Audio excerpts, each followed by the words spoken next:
Hey, how you doing everybody? Welcome back to Big Frog's 4x4. Today I'm going to teach you how to replace the front brakes and rotors on a 2001 Chevy 1500 Silverado.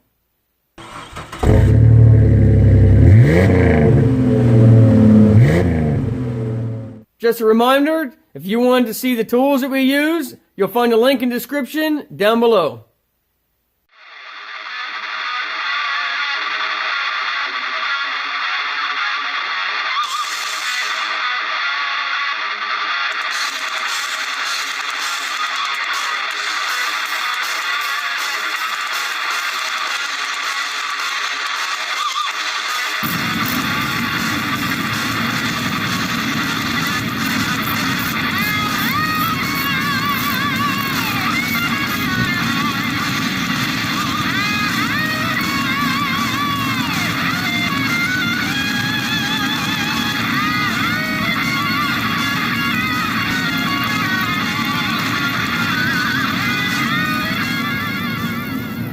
Anytime you're pulling a brake caliper off that you plan to reuse, even to make the job easier, you can place a pry bar.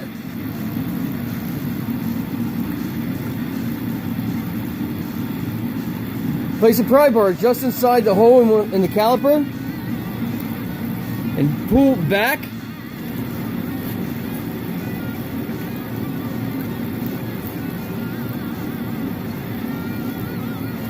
Be careful not to catch any of the rubber boots that are for your caliper pistons. You don't want to rip those boots inside. So catch just the very edge of the caliper in there and pry back. That'll press your calipers back just enough that you can slide your caliper off.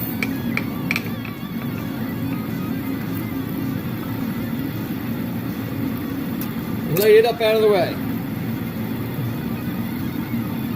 Now you can see there's some issue going on with this vehicle, because that pad's loose, but the inner pad completely wore off down to metal.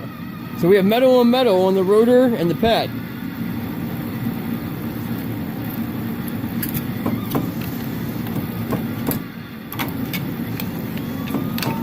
The way it looks, this caliper, or this pad, just because I'm having to pry so hard, when the caliper was releasing, it wasn't letting the pad slide back, because it's rusted tight to the slides. So anytime you put new brakes on, you lubricate these slides, make sure everything moves on and off freely. That way when you let off the brake, the pad can move away from the rotor and release the pressure.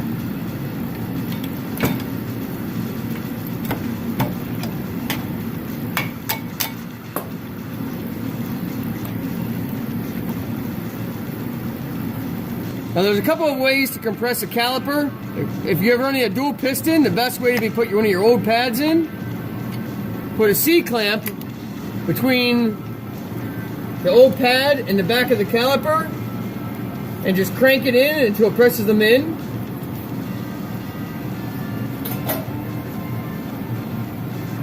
Or you can buy a caliper compression tool. I'll put those in a link in the description below. This one goes in between the two pads, and you simply just crank the lever.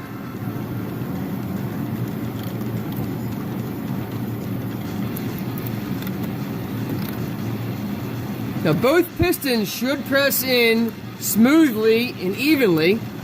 If you have if you have to apply, like right now you can see I'm only using one finger to compress these pistons in. So I turn around so you can see it.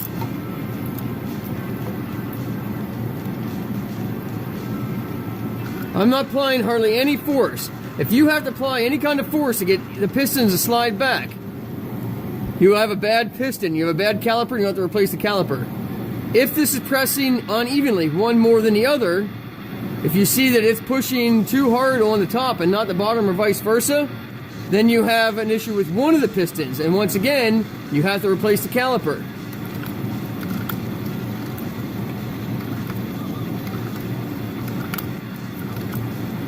They should press back fairly smoothly.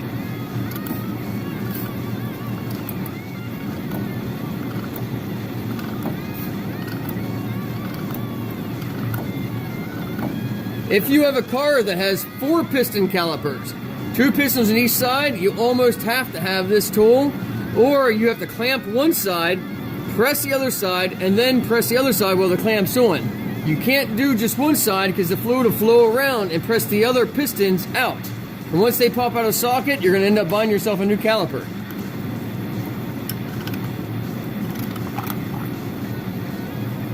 Next, you have to remove both of the caliper retaining bolts.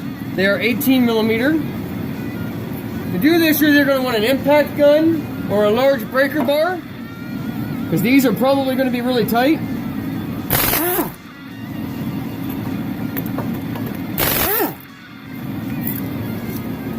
But I would suggest anytime you do pads, you should do a set of rotors as well.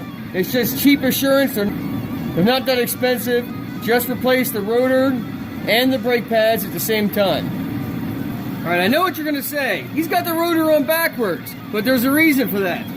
It makes it easier to clean the rotor and less chance of it getting dirty after you clean it. Slide it on the hub backwards. Spray it all down with brake clean and wipe it with a towel. And it'll hold it nice and steady for you while you clean it. If you have a rotor that has an internal drum, make sure you clean that surface as well.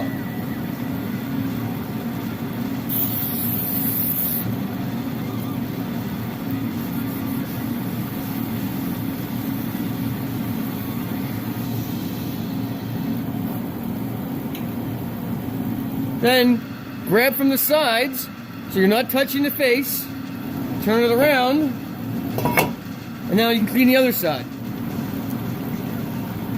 Always use a very clean towel. Don't use anything with dirt or grease on.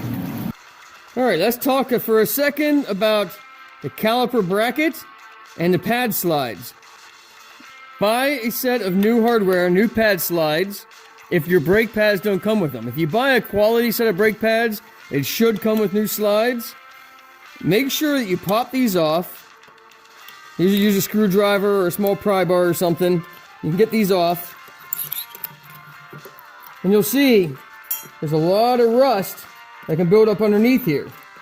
And what that rust does is it pushes these slides out or spreads them apart, and it applies more pressure to the pad so the pad doesn't want to slide freely. So make sure you get these off.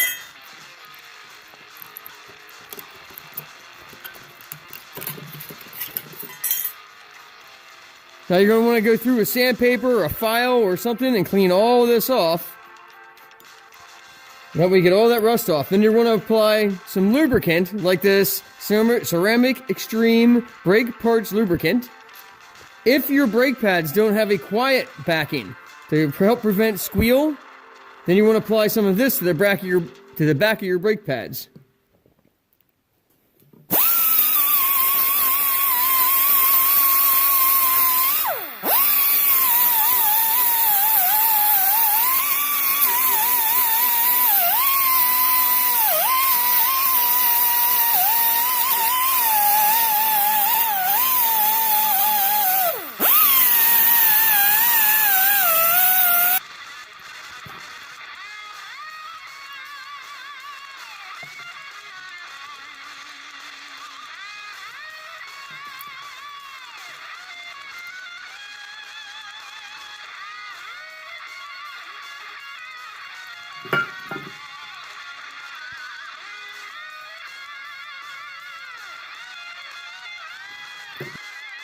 Alright, once you have it all lubricated, you can go ahead and put your slides on.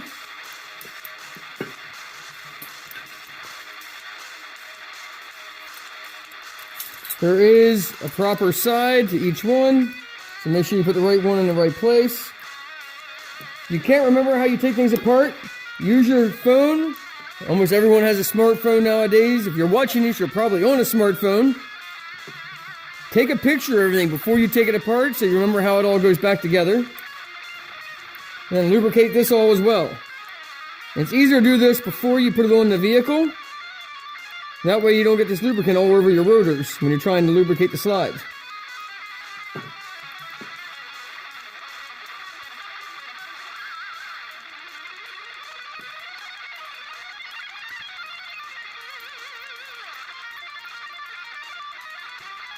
your slide pins for your caliper have to slide in and out of here freely. I already looked down in there, cut, scratched around, make sure it was well lubricated. There's no rust or anything built up in there, so I'm just going to add more lubricant. Alright, as you may have seen in some of my other videos, I like to apply Loctite to some parts, especially ones that are under heavy vibration, such as brake parts. I'm going to apply a small layer of Loctite to these mounts.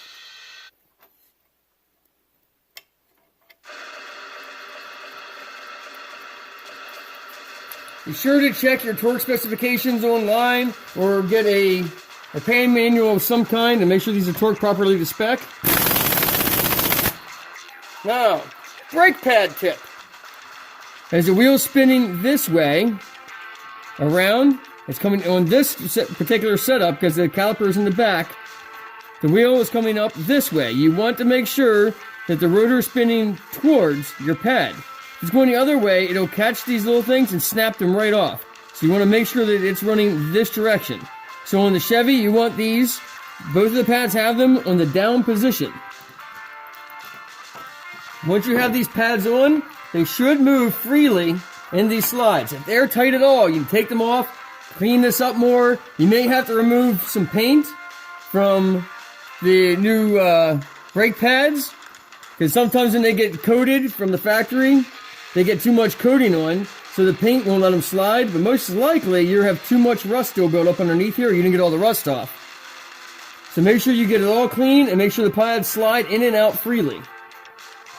Make sure you apply the disc brake quiet.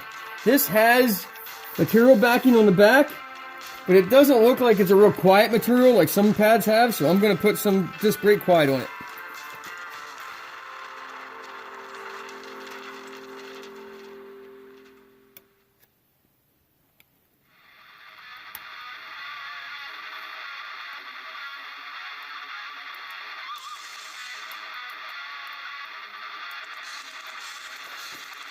Alright, when you slide your caliper on, if one of your bolts get folded over, take a small screwdriver or something and just gently pop that back into place.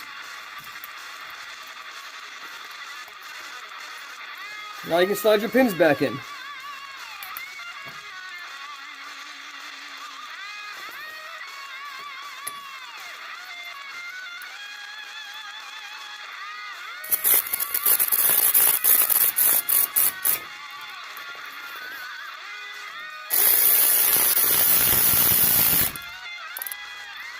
Don't forget, while you have this apart, make sure you grease all your grease zerks. That way they're easy to get into without the wheels on. Make sure you pump the brakes before you go to back up or move forward. That way the pistons can compress and have pressure on the brakes before you start to move. And don't forget to torque your lug nuts on. Check online and find your torque spec for your particular vehicle anytime you pull the lug nuts off. And always torque in a cross pattern. Never go around in the circle, especially when it comes to rotors and brakes, but always go in a cross pattern when you torque your lug nuts on. Thanks for watching Big Frog's 4x4. Don't forget to hit that like button. Subscribe if you want to see more how-to videos and more entertainment and four-wheel drive tips and reviews. And don't forget to hit that bell if you want notified of future videos. As always, thanks for watching, and God bless.